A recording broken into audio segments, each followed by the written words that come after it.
Hello friends, here are the first two sloping lies adjustments that you'll find on my towel.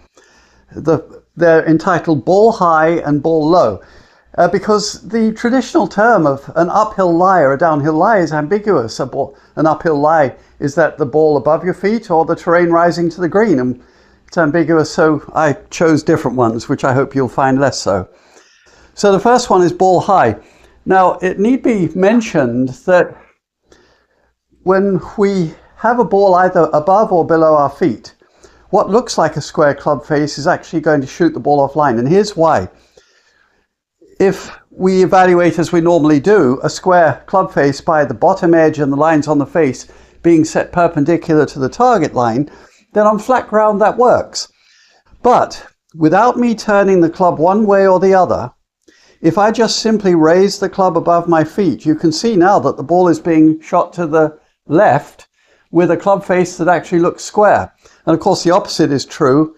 If the ball is dramatically below my feet, the square club is actually shooting the ball to the right.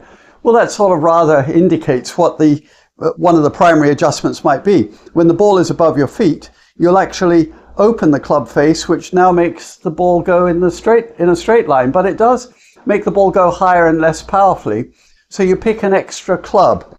And so back to my cheat sheet here. Ball high says select one club more, and you grip down a ½ inch. Now that's not obligatory, so experiment, because there are going to be circumstances where you won't feel you need to. Then you open the club face, as I just showed you, and you move your hands about a ½ inch ahead. It actually makes the club appear to be slightly open, and then aim and swing normally. And that's the big surprise, because normally conventional wisdom says that this is going to hook the ball and you should aim to the right. Well, there might be a tree there, so my way I think is better. And in fact, I've on occasion been able to hit a fade off of a slope where the ball was above my feet on purpose. Now the second one is ball low, and I just showed you that when the ball is below your feet, a square looking club face is actually deflecting the ball to the right, so you close the club face. Now that means that the ball is going to fly lower and roll more, so take that into account when you pick your landing zone. And you don't go to a weaker club, you go with the one that you would have hit off flat ground.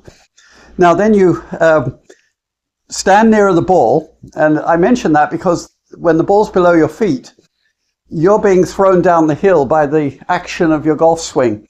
And in fact, ironically, if you fall down the hill as you're swinging through the ball, you'll actually close the club face and shoot the ball in the left trees, the opposite of what I'm suggesting is the major problem. So standing nearer the ball does raise its own issues, so make sure that you put your weight on your heels and then aim and swing normally. And that's ball high and ball low. I'll get to the other two next.